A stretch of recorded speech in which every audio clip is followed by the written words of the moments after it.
When Clara Bennett lost her husband, she thought the worst was behind her, until his powerful family turned her and her twins out into the cold.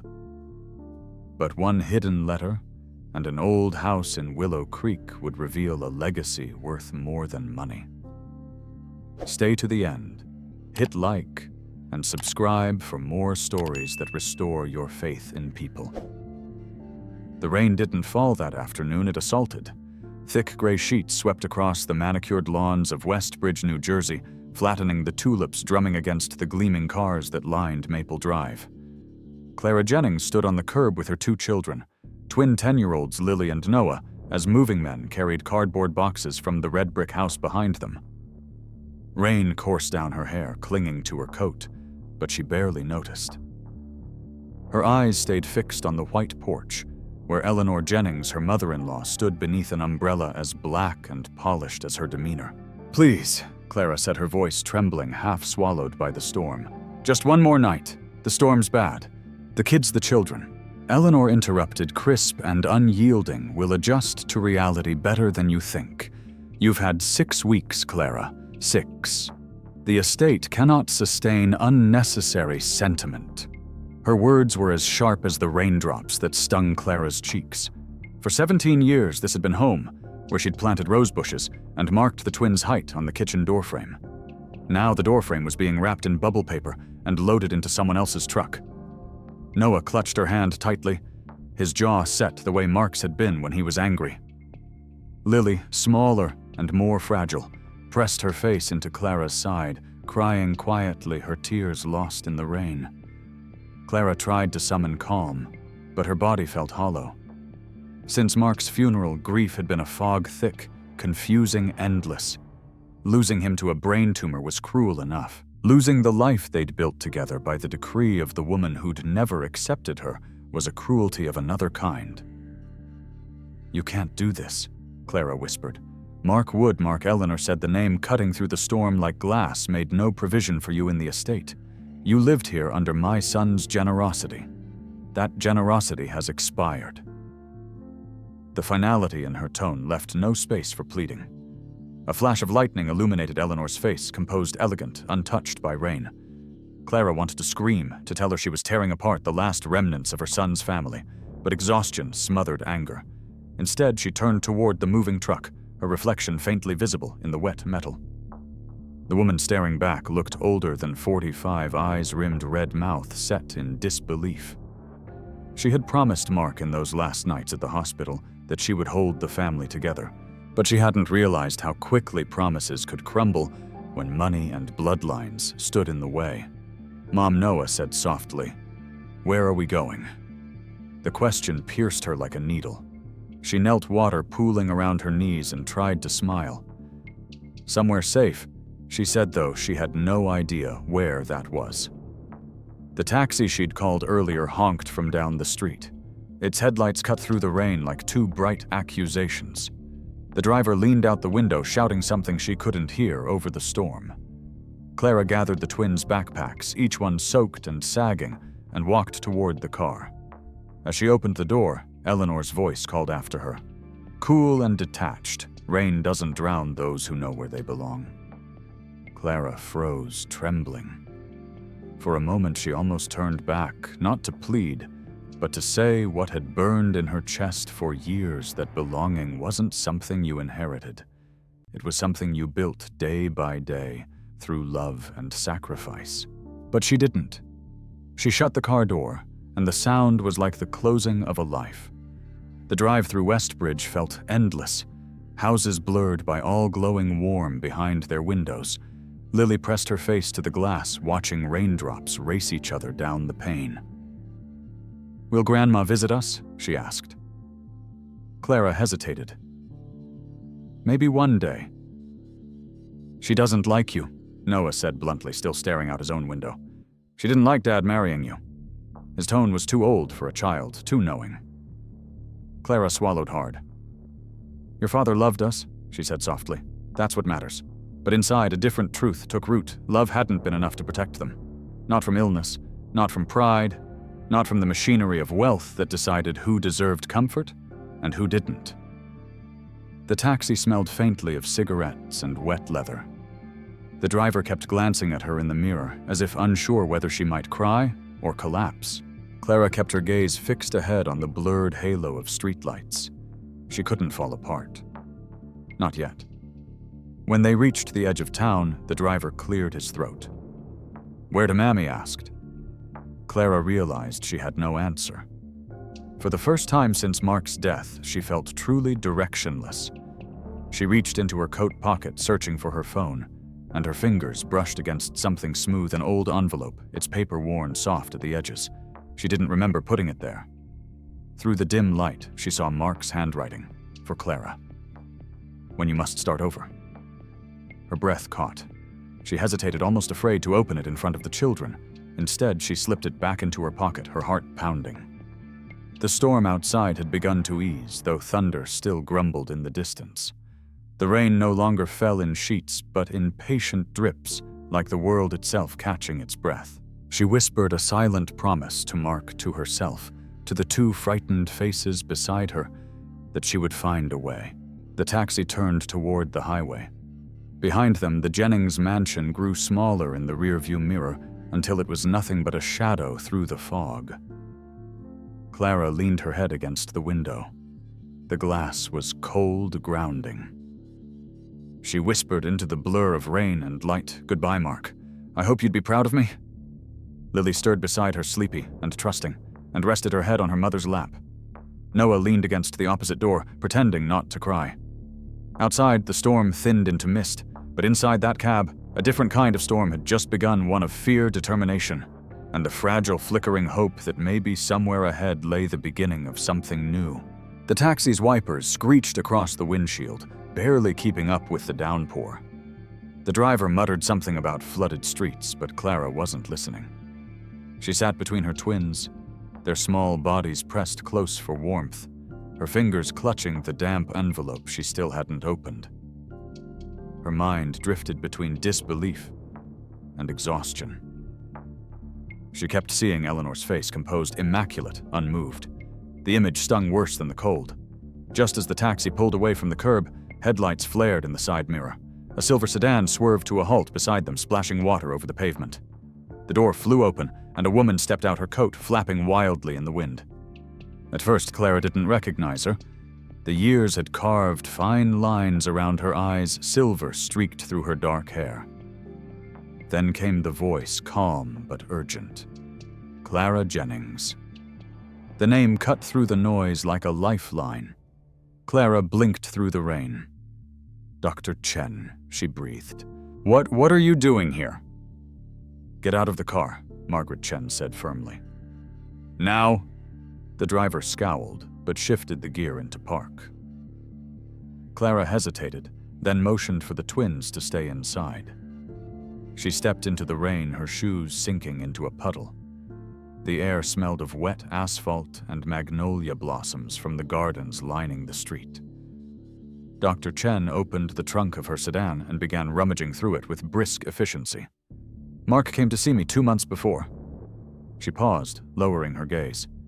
"Before he passed. He asked me to hold on to something for you in case things went wrong." From the trunk, she pulled out a small box wrapped in plastic, then a pair of folded blankets. She placed the box into Clara's trembling hands. "He said you'd need this." Clara stared at it, her heart pounding. "Why didn't he tell me?" "You know, Mark," Dr. Chen said softly, closing the trunk. "He believed in preparing quietly. He said he didn't want to burden you until it was necessary." The rain softened into a mist around them, the streetlights glowing hazily through the fog. For the first time that day, Clara felt something that wasn't despair. It wasn't hope yet, but it was close. Dr. Chen reached into her coat pocket and handed her an old brass key attached to a faded tag. Written in neat, smudged ink were the words 147 Willow Creek Road. Clara turned the key over in her palm, confused. "What is this?" "An address?" Dr. Chen replied. "And a place you should go. Mark told me it once belonged to his grandmother. He said you'd know what to do when the time came." Clara shook her head, bewildered. "I don't even know where that is. It's near the old river bend, about 30 miles north. The property's been empty for decades. Dr. Chen placed a steady hand on her shoulder. It's not much, but it's yours. He made sure of that. For a moment, Clara couldn't speak. All she could think of was the way Mark had smiled when he painted in their old kitchen the way he'd looked at her during those endless hospital nights, whispering promises she hadn't fully understood. She thought of the words he'd said then. If anything happens, trust what I've left behind. She hadn't realized he meant it literally. Dr. Chen, Clara began, but her voice broke. I don't know how to thank you. You can start by staying dry, the older woman said gently. Get the children. I'll take you somewhere safe for tonight. Clara nodded and hurried back to the taxi. Kids, come on, she said softly. Lily blinked sleepily. Where are we going, Mom? With an old friend, Clara answered, forcing a smile. The twins followed her into the sedan, huddling beneath the blankets Dr. Chen had brought. The interior smelled faintly of peppermint and old books. As the car pulled away, Clara held the box tightly against her chest, afraid to open it, but more afraid not to. They drove in silence for several minutes. Rain tapped gently against the windows now, as if the storm had grown tired. The world outside blurred into shadow and light. Dr. Chen drove with quiet concentration, her hands steady on the wheel. He worried about you, she said finally. He knew his parents might not honor his wishes. Clara turned toward her. He was right. He usually was, Dr. Chen replied, with a sad smile. When they reached a gas station on the outskirts of town, Dr. Chen parked beneath the canopy, the neon sign flickering in the rain. Open it, she said simply. Clara hesitated. Her hands were cold as she peeled away the damp wrapping. Inside was another envelope, this one sealed carefully with a strip of wax, and beneath it a small folded map. The paper was fragile edges browned with age. She broke the seal with her thumb and unfolded the letter. Mark's handwriting, steady and deliberate, filled the page. If you are reading this, it means what I feared has come to pass. I wanted to tell you sooner, but you would have argued, and I needed you to believe you were safe until the very end. The house at Willow Creek belonged to my grandmother, Evelyn. She taught me that real worth comes not from what we inherit, but from what we rebuild. If the world falls apart, go there. You'll understand why I kept it secret. You'll find something that'll help you start again. And Clara promised me this. Don't let them teach the kids to measure their lives in numbers. Measure it in kindness, in courage, in days well lived. The words blurred as her eyes filled with tears. She pressed the page to her chest, feeling both comforted and shattered. Lily reached across from the back seat, her small hand resting on her mother's arm. Mom, what's wrong? Clara smiled weakly through her tears. Nothing, sweetheart. Dad just found a way to talk to us again. Dr. Chen's expression softened. He believed you'd find your strength when you had no choice. Clara folded the letter carefully and tucked it into her coat. The brass key rested in her palm, heavy, almost humming with significance. The gas station lights flickered, and thunder rumbled far away, softer now, like a memory. She turned to Dr. Chen. Will you take us there? The older woman nodded. Tomorrow morning. Tonight you rest. You'll need your strength for what's next. Clara leaned back in her seat, clutching the key until the edges bit into her skin. Outside, the rain began again, gentler this time, as if the storm had shifted its purpose from punishment to renewal, and somewhere down an unlit road, a forgotten house waited in silence for its new beginning. The rain had stopped by morning, leaving the road to Willow Creek slick and shining under the weak sun. Dr. Chen's silver sedan hummed quietly as it climbed the narrow road lined with maple and cedar trees. In the back seat, Lily and Noah leaned against each other asleep, while Clara stared out the window, her fingers wrapped tightly around the brass key. When the car turned onto a gravel path, she saw it. At last, the house at 147 Willow Creek Road. It stood alone on a rise overlooking a shallow bend of the creek, its paint blistered and gray, its porch sagging under years of neglect. For a long moment, no one spoke. Clara opened the car door and stepped out, her shoes sinking into the damp earth. The air smelled of moss and smoke from distant chimneys. So this is it, she whispered. He wanted you to have a beginning, Doctor, Chen said softly, even if it looked like an ending. Clara walked toward the porch, her children following close behind. The key turned stiffly in the lock, and the door opened with a slow groan, exhaling a breath of dust and time.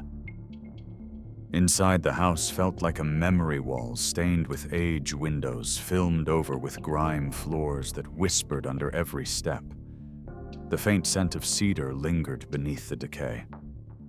Light filtered weakly through a cracked window, illuminating particles of dust that hung like ghosts. Lily pressed against her mother's side. "It's scary," she said in a small voice. "It's just..."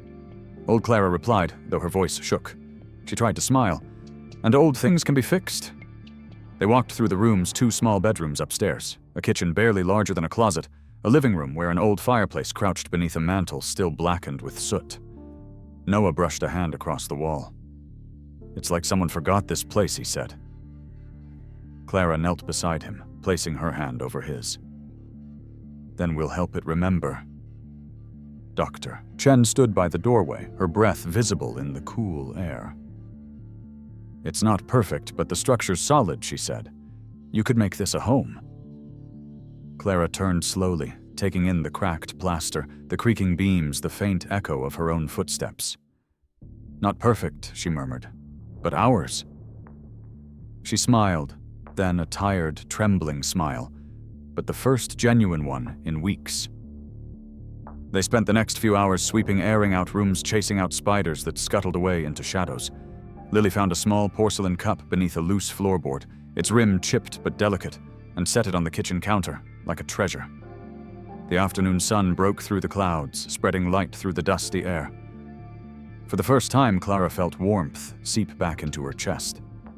While unpacking the few boxes they had, Noah called from the hallway. "Mom, there's a door down here." She followed him to a narrow wooden door near the kitchen. It was half hidden behind an old coat rack and secured with a small latch. When she pulled it open, a draft of cold, earthy air rose from below. A wooden staircase descended into darkness. "Stay close," Clara said, switching on a flashlight. The steps groaned under their weight as they went down. The basement smelled of damp stone and rust. In one corner beneath a cobweb-draped shelf sat a heavy iron chest streaked with age. Its lock had long since corroded. Noah crouched beside it. "Do you think it's treasure?" "Maybe," Clara said, forcing a laugh, "though probably not the kind you can spend." She pried the lid open. Inside, wrapped in brittle fabric, were stacks of letters tied together with faded blue ribbon. On top lay a photograph of a woman, elegant, sharp-eyed, her hair swept into a neat chignon. The back read in delicate cursive, "Evelyn Jennings, 1954. Clara felt her breath catch. She knew the name, though Mark had rarely spoken of her. She picked up the top letter, careful not to tear the fragile paper. The handwriting was neat, but strong. "They say I am ungrateful, that I dishonor the family by giving away what was built for generations. But I cannot stand by while others starve. If my legacy is to lose comfort for the sake of conscience, so be it." Clara read the next and the next. Each letter painted a picture of a woman who had defied her wealthy family to fund education and housing for struggling workers. Eventually, Evelyn had been disowned, her inheritance stripped away, and her name erased from family records. "Love without action is not love at all," one letter read, "and kindness that fears judgment is not kindness." Clara closed her eyes, holding the papers to her chest. She imagined Evelyn standing in this same house decades ago, facing her own storms, choosing compassion over privilege. It struck her suddenly. Mark had inherited not just his grandmother's house, but her conviction. This was why he'd hidden the property, why he'd left her the key only when he was gone. He wanted her to find what truly mattered, not security, but purpose. From upstairs came Lily's laughter, high and clear as bells. Clara looked at Noah, whose flashlight beam danced across the old stone walls. "We'll keep her promise," she said softly. "All of us." The boy nodded solemnly. "I think Dad would like that." Clara smiled through tears. "I think so too." They gathered the letters, carefully wrapping them again and placing the chest back in its corner. As they climbed the stairs, light from the kitchen doorway fell over the rough steps, softening the shadows. The old house creaked around them, no longer empty, but breathing again, as though it too had been waiting for someone to return. Outside, the last of the clouds drifted apart, and the creek's murmur rose like a lullaby through the trees. By late autumn, Willow Creek had settled into a rhythm that both comforted and exhausted Clara.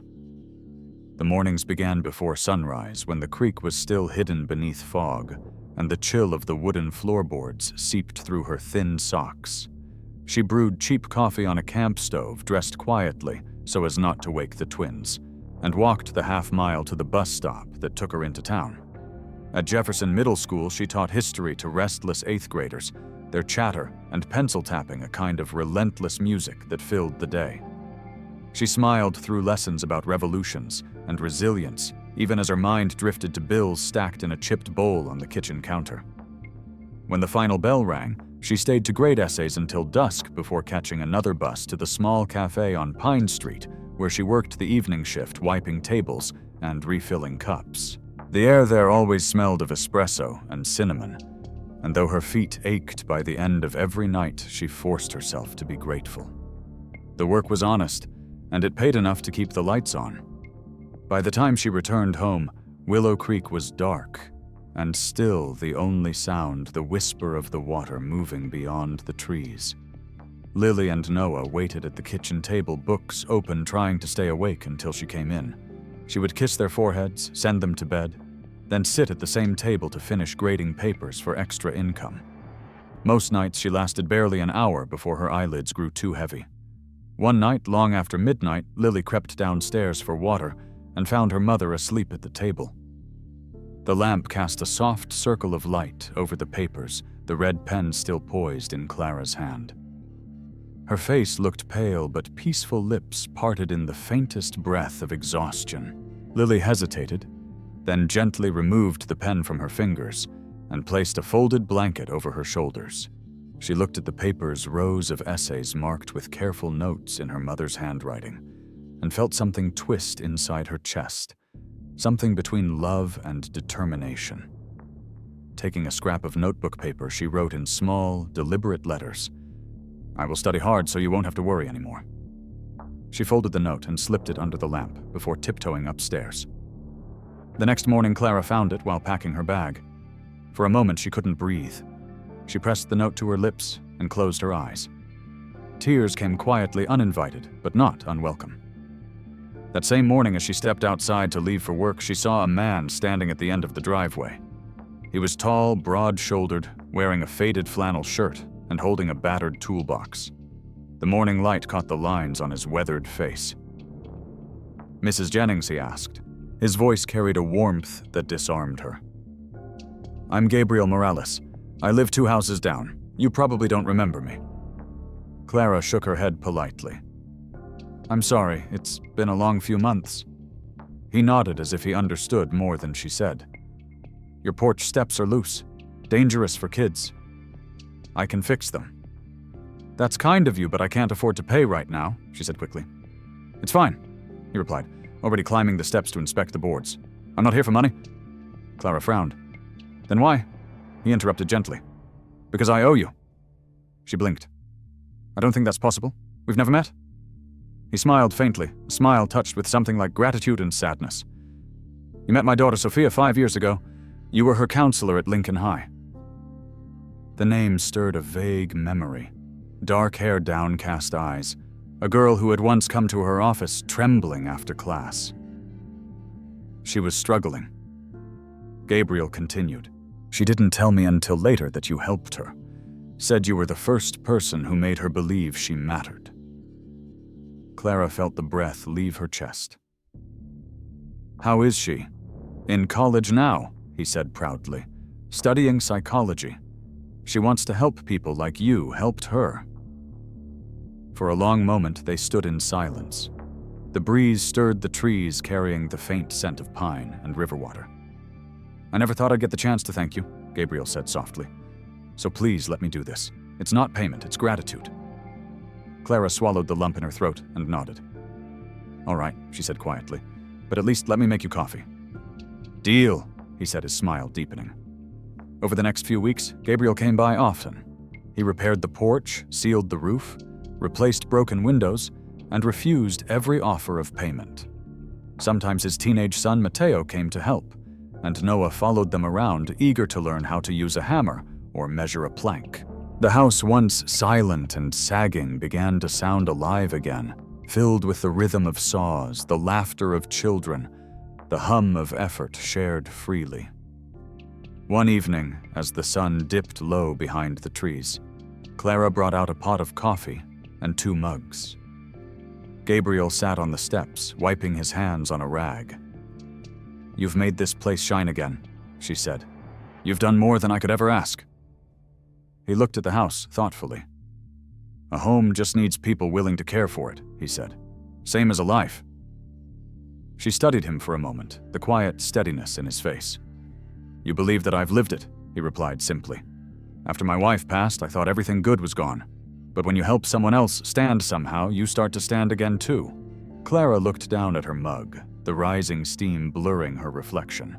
For months she had been moving on instinct, working, surviving, keeping promises made to a ghost.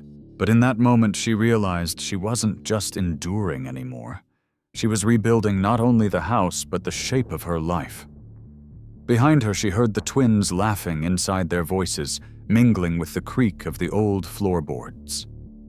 The sound was imperfect and beautiful, like music played on an old violin. She smiled softly, unaware that somewhere within the attic above them a faint rustle stirred, something waiting quietly to be found. Winter in Willow Creek came softly that year, wrapping the trees in frost and painting the old fences with silver. The mornings began with Clara lighting the wood stove, while the twins bundled in coats too large for them, laughter echoing faintly through the kitchen. The smell of burning pine filled the house, mixing with the sweetness of oatmeal on the stove. It was a modest life, but it was theirs, and for the first time in months the quiet did not feel empty. News of the new family at the end of Willow Creek Road spread through the neighborhood like the scent of fresh bread. It started with Mrs. Cooper from the corner store, who showed up one morning with a plate of warm blueberry muffins. "You look like someone who could use something baked with real butter," she said, placing the dish on the counter before Clara could protest. "We take care of our own around here." Then came Tyler, a college student studying architecture, who knocked on the door holding 2 buckets of paint. "Leftovers from a project," he said. "They're just sitting in my garage. Might as well make these walls less gloomy." Later that week, an electrician named Carl offered to fix the house's wiring. "No charge," he said simply. "My mom used to say helping out is cheaper than good karma." Every act of kindness arrived like a small flame in the cold, lighting something inside Clara that she hadn't realized had gone dark. The house began to change piece by piece. The porch gleamed with new boards thanks to Gabriel, the walls turned soft shades of cream and blue from Tyler's paint, and the lights flickered on for the first time in years. In the evenings, neighbors gathered to share stories, drink coffee, and talk about how the creek used to freeze solid enough for skating when they were young. For the first time, Clara found herself laughing. Not the polite smile she used at work, but real laughter. The kind that shook the weariness from her bones. One afternoon, she caught her reflection in the newly cleaned window and barely recognized herself. There were still lines of worry around her eyes, but there was also light. "Mom, you're smiling," Lily said from behind her, holding a paintbrush dripping with white. "Guess I am," Clara replied softly. "It's been a while." The days grew shorter, but the warmth inside the house seemed to grow with each passing week. On Saturdays, Gabriel taught Noah how to use a saw and measure wood, while Lily helped Mrs. Cooper bake pies for the community center. Even Dr. Chen visited now and then, bringing books and stories from the city. One evening, after everyone had left, and the children were asleep, Clara sat alone at the kitchen table. The fire crackled in the stove, casting long, moving shadows on the wall. She reached for the worn leather journal that had belonged to Mark, the one she had avoided for months. Her hands trembled slightly as she opened it. The familiar scent of old paper and graphite rose like a ghost of him. His handwriting filled the pages, sketches of the creek notes about the children reflections written in the quiet hours of his illness. She turned the pages slowly until she found one written in darker ink, the words pressed deep into the paper as if he'd been trying to anchor them there forever. I used what little we had left to buy back Grandma Evelyn's house. I wanted it to stay in the family not because of what it's worth, but because of what it means. If anything happens to me, this will be your place to begin again.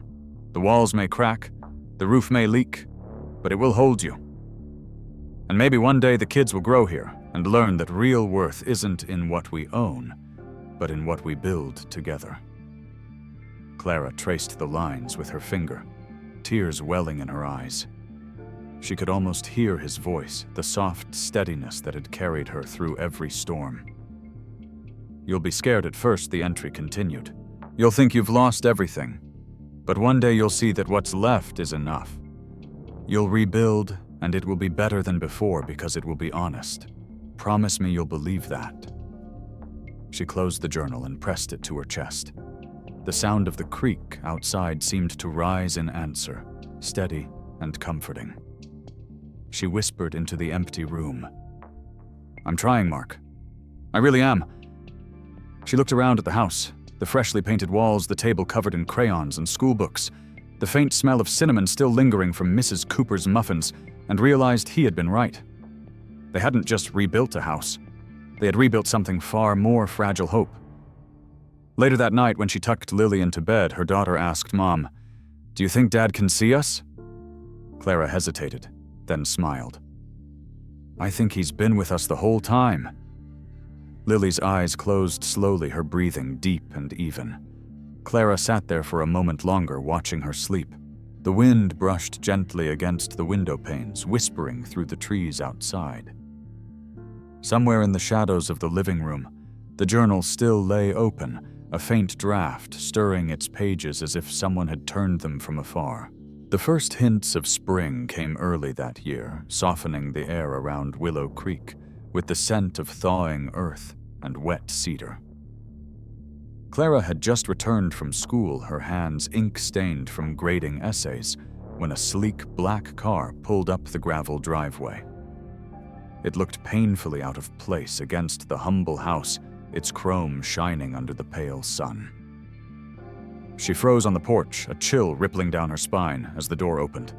Eleanor Jennings stepped out immaculate as ever, her posture straight and her expression carved in marble. A younger man in a gray suit followed, carrying a leather briefcase. Clara Eleanor said, her tone perfectly polite, perfectly cold. "You look, well, considering the circumstances." Clara swallowed her throat dry. What circumstances would those be? These, Eleanor gestured toward the peeling paint, the patched roof, the faded curtains in the windows. This environment. Hardly suitable for raising children, wouldn't you agree? Her voice carried the same cutting precision Clara remembered from every family dinner, every conversation that left her feeling smaller than she was. My children are healthy, safe, and loved. Clara said, her voice steady despite the tremor beneath it. That's more than enough. The lawyer stepped forward, adjusting his glasses. Mrs. Jennings, my client merely wishes to ensure the children's welfare. Given her financial position, it's reasonable to question whether she can continue providing adequately. Clara's pulse pounded. My financial position, she repeated. You mean the life your family forced me into after Mark died? You took our home, Eleanor. You took everything. For a brief moment, something flickered in Eleanor's eyes. Perhaps regret, perhaps discomfort, but it vanished quickly. I did what was necessary to protect my son's legacy, she said coolly. And now I intend to protect his children. Lily and Noah deserve opportunities you cannot give them. Clara stepped forward, anger igniting in her chest. You mean opportunities that come with conditions. I know what your protection looks like, control disguised as kindness. The lawyer cleared his throat and produced a folder. Mrs. Jennings, you'll find these documents outline your mother-in-law's intent to seek temporary guardianship. Of course, she hopes it won't come to that. Eleanor took a card from her handbag and placed it on the porch railing with the deliberate grace of a queen granting mercy. Let's handle this civilly, Clara, she said. There's no need for unpleasantness. We can do this quietly, or we can let the court decide." The words landed like stones. Clara stared at the business card Eleanor's name embossed in gold beside the logo of a law firm whose hourly rates could probably pay her monthly rent. "You're not taking them," she whispered. "You can't." Eleanor looked at her for a long moment, her eyes sharp but unreadable. "I can, and I will, if it's what's best for them." Then she turned her heels, clicking sharply against the steps. The lawyer followed, and within seconds the black car was gone, leaving behind the faint scent of expensive perfume and exhaust. Clara stood motionless until the sound of the engine faded into the trees. Her hands shook as she picked up the card. The letters blurred through her tears. For the rest of the afternoon, she moved through the house in silence, performing small mechanical tasks, folding laundry, washing dishes, reheating soup, though her mind was elsewhere. She had known this peace could not last forever, that eventually the world she had fled would come knocking. But she hadn't expected it to come for her children.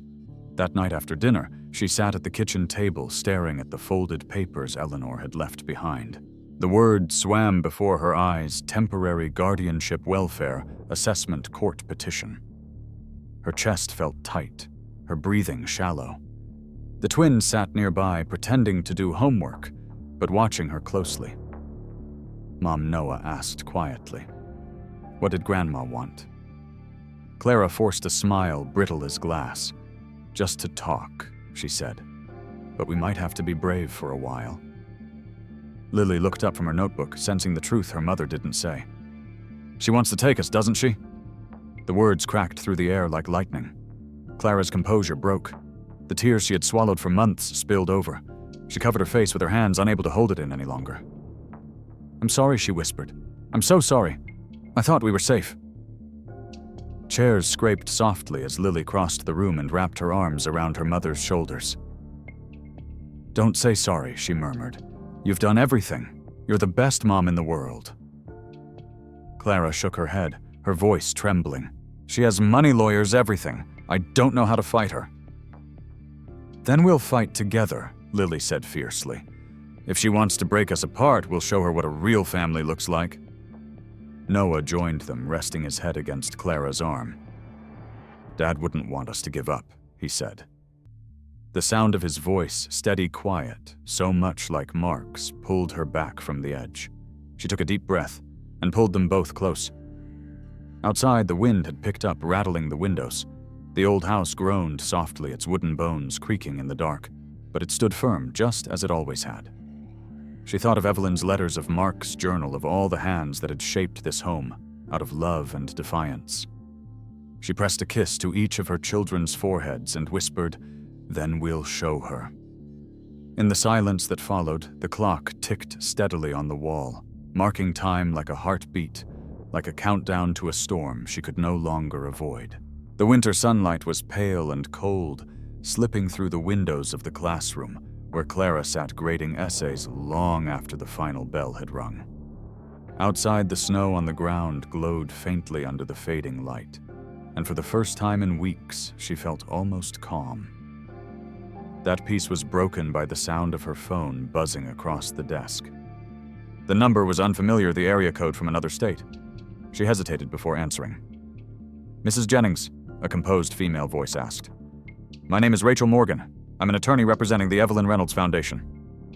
Clara frowned, her pen still poised above the paper. "I'm sorry, I think you have the wrong person.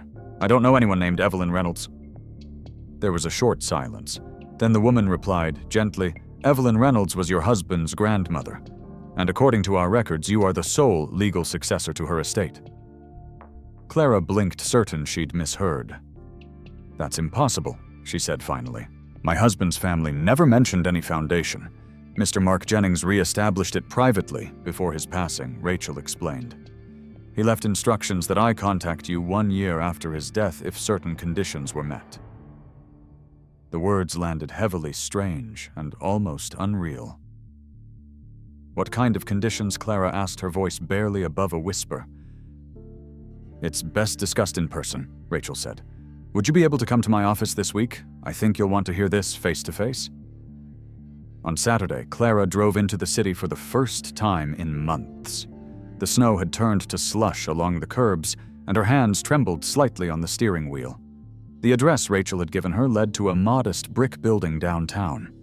Inside, the air smelled faintly of coffee and furniture polish. A young woman with calm gray eyes rose to greet her. "Mrs. Jennings," Rachel said warmly, extending her hand. "Thank you for coming. I know this must feel overwhelming." Clara managed a faint nod. "I'm not sure what to expect." "That makes two of us," Rachel said kindly, guiding her into a small conference room. On the table lay a neat stack of documents tied with twine, a sealed envelope resting on top. "Before I explain, I need you to understand this wasn't about wealth. It was about values." Rachel untied the bundle and began to speak, her tone steady but gentle. "Evelyn Reynolds established a philanthropic trust nearly 40 years ago. Its purpose was to support education, healthcare, and community development for those in need. When she passed control of the foundation transferred to her grandson, your husband, Mark." She paused, watching Clara's reaction. "At that time, the foundation's assets were valued at approximately $250 million. The number hung in the air like thunder.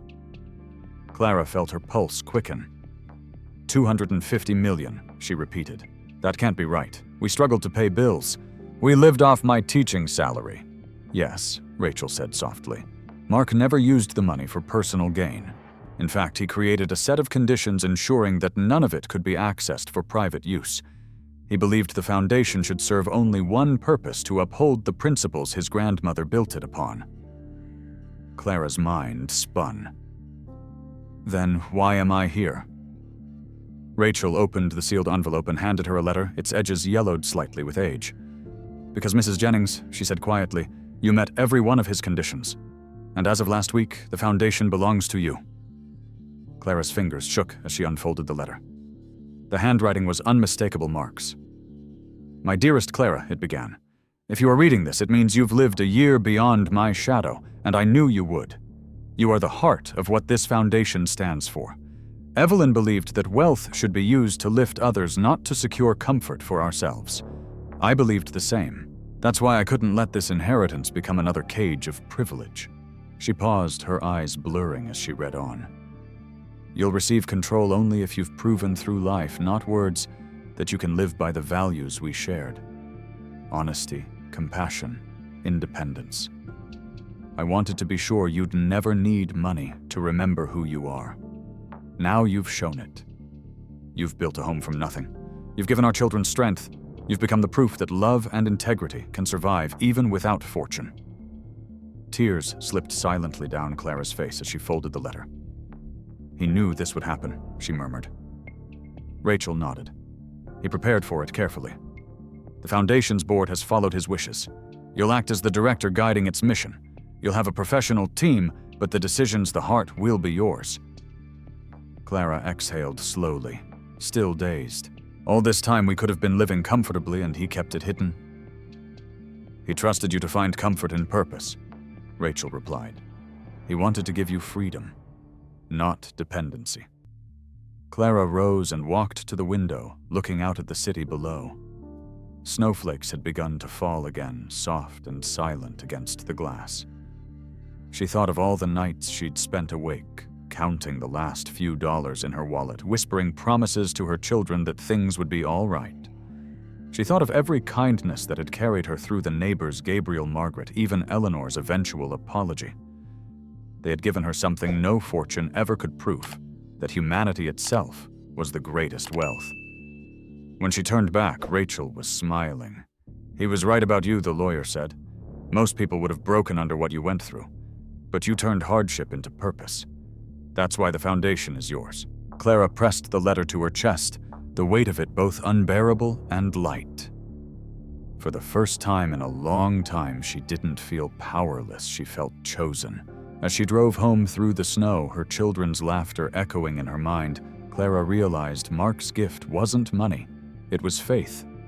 Faith that she would stand tall even when the world fell apart. The snow came early that winter, falling in soft, endless spirals over Willow Creek, quieting the world until everything seemed wrapped in white breath. Clara was chopping firewood behind the house when she heard the sound of a car approaching.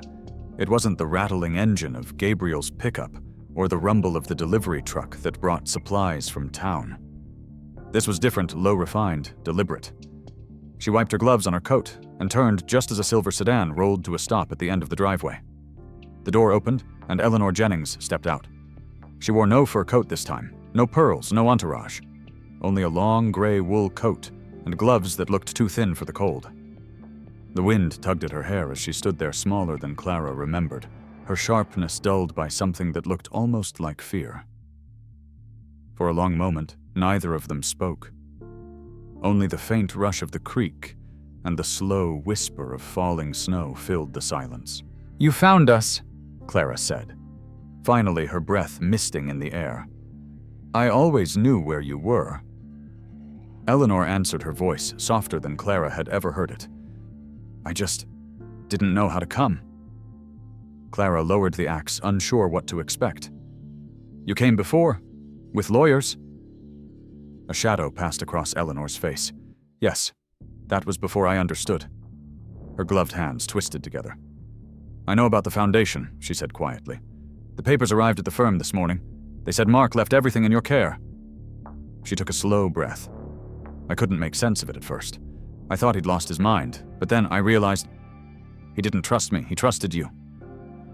Her voice cracked slightly and she looked down at the snow as if ashamed. "I kept asking myself why.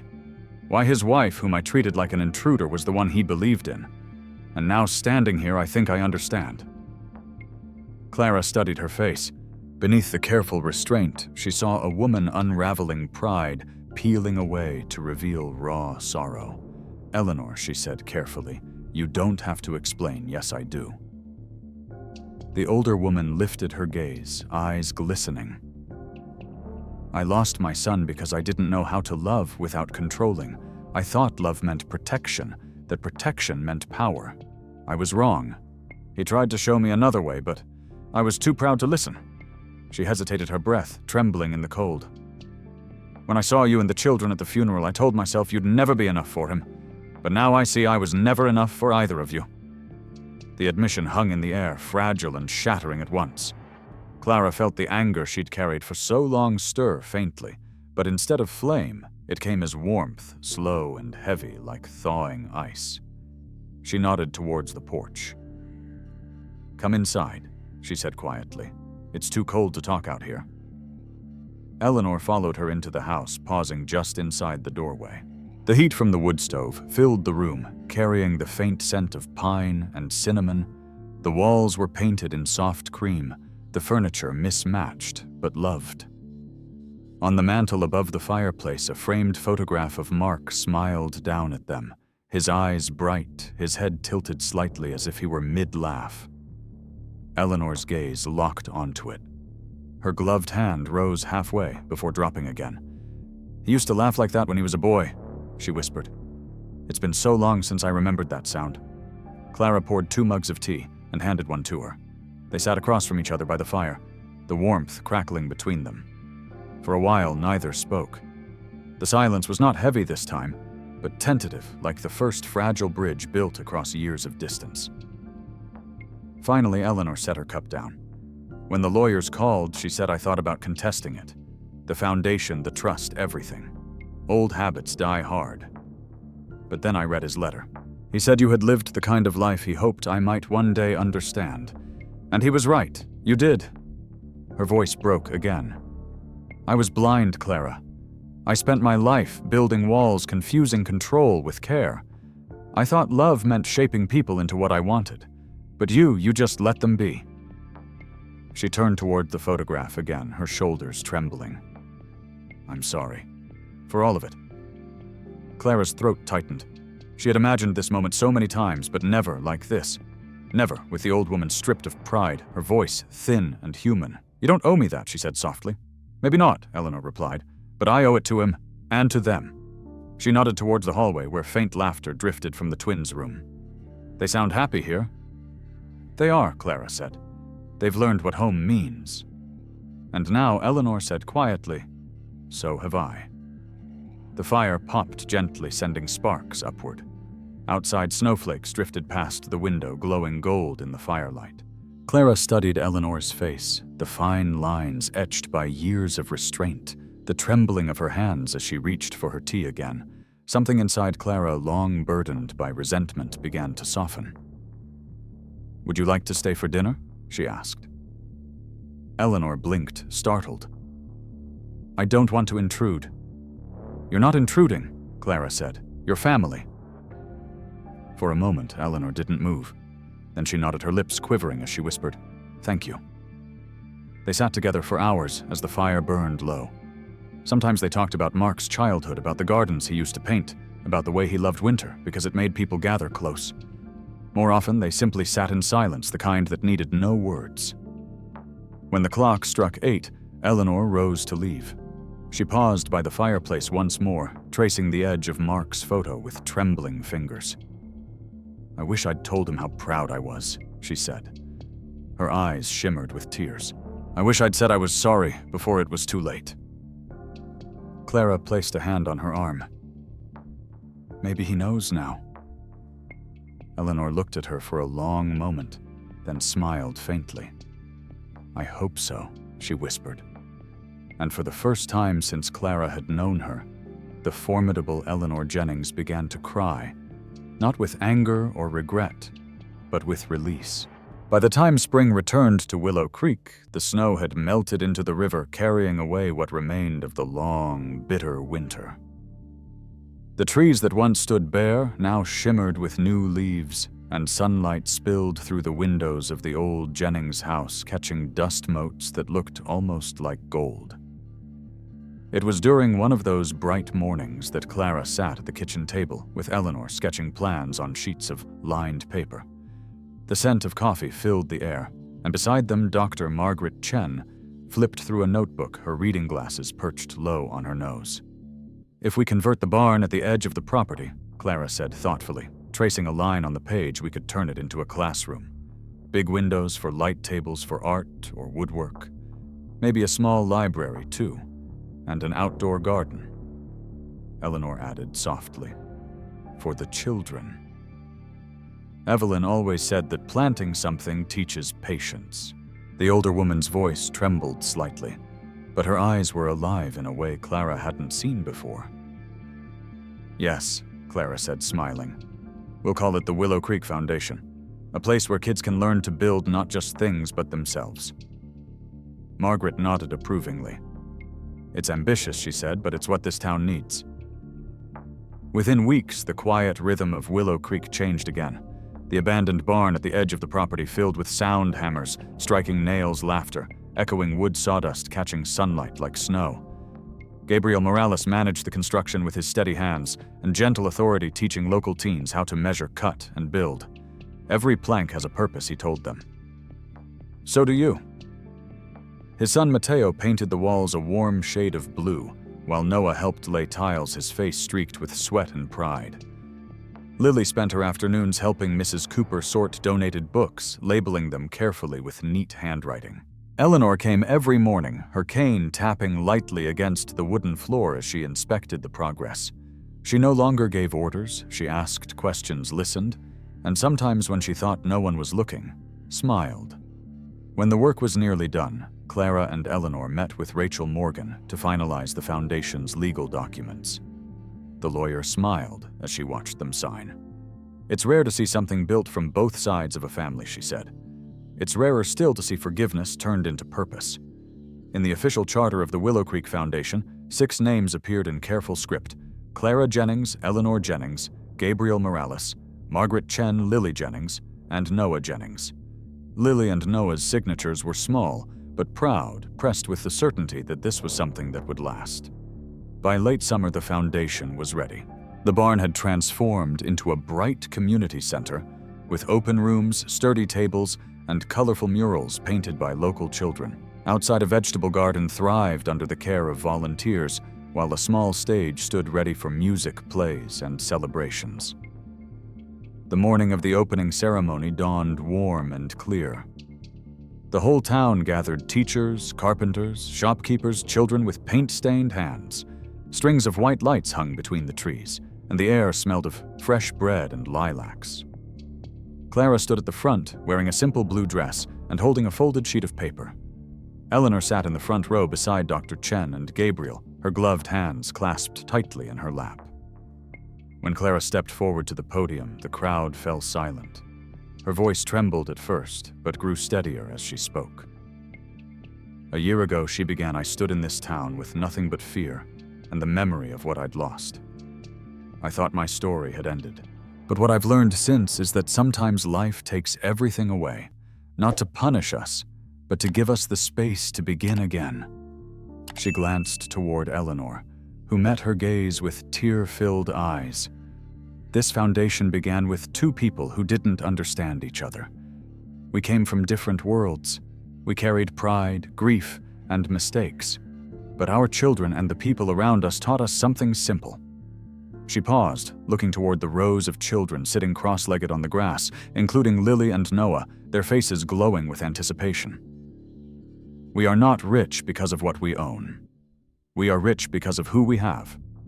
Because of the hands that reach for us when we fall, and the hearts that choose to stay when it would be easier to walk away. The words settled over the crowd like a benediction. For a moment, there was only the sound of wind moving through the trees and the quiet ripple of the creek beyond. Then, softly at first, came applause, gentle growing until it filled the clearing. Clara smiled through tears. She looked down at Lily and Noah, who were clapping hardest of all, their faces alight with pride. Beside them, Gabriel nodded approvingly, while Margaret wiped her glasses discreetly. Eleanor sat motionless for a long time, her hands trembling slightly. Then she reached into her coat pocket and pulled out a small handkerchief, pressing it to her eyes. "He'd be proud," she whispered, though no one heard her but the wind. When the ceremony ended, Clara found her standing near the garden, looking out over the rows of bright flowers. "You did it," Eleanor said quietly. "No," Clara replied. "We did." The older woman's lips quivered into a smile. "I never thought I'd see a day when his two worlds could stand side by side like this." "Maybe that's the legacy he wanted," Clara said. "Not money, understanding." They stood together in the fading light, the sound of laughter carrying across the grass, mingling with the rustle of leaves and the murmur of the creek that had seen everything from despair to forgiveness to hope reborn. The first signs of spring came quietly to Willow Creek, like a secret the earth whispered only to those who had learned patience. The snow melted from the eaves of the old house, revealing the green shoots of tulips pushing through the thawed soil. Birds returned to the trees by the creek, their calls bright and curious after the long hush of winter. Inside the house, Clara opened the windows wide for the first time in months. Warm air carried in the scent of pine and wet leaves wrapping around her like an embrace. The Willow Creek Foundation had just completed its first full year. Children from neighboring towns now filled its classrooms, their laughter echoing through the hallways that once stood empty. In the mornings, Clara taught art and writing, her hands no longer trembling with exhaustion, but steady with purpose. Eleanor came twice a week to help with the garden, her cane tapping gently against the dirt paths as she oversaw rows of marigolds and roses. The years had softened her face, and though she still spoke with precision, her voice carried a warmth that hadn't been there before. On a golden afternoon in early April, Noah was helping Gabriel clear out the storage shed behind the house. The sun fell in streaks through the dust, and the air smelled faintly of varnish and old cedar. As Noah lifted a tarp from a pile of boxes, something caught his eye, a large flat object wrapped in canvas and bound with twine. "Mr. Morales, can I open this?" he asked. Gabriel looked up from his toolbox and nodded. "Go ahead, kid." Noah untied the twine carefully, his fingers trembling with curiosity. When he peeled back the fabric, a soft gasp escaped him. It was a painting his father's work. The colors, though muted by dust, still glowed with life. It showed the backyard of Willow Creek, as it was now a wide garden bursting with wild flowers. A tall willow tree arching over two children running hand in hand. At the bottom corner in Mark's familiar script were the words, "One day you'll see this garden bloom." Noah stood frozen, unable to speak. For a moment the world seemed to fall away, and all he could hear was the rush of the creek and the beating of his own heart. "Mommy," he shouted, running toward the house. Clara appeared at the door, wiping her hands on a towel. When she saw what he was holding, her breath caught. "Where did you find this in the shed?" Noah said, still wide-eyed. "It's his, isn't it?" She nodded, her throat tight. "Yes, it's his." They carried the painting inside and placed it against the living room wall.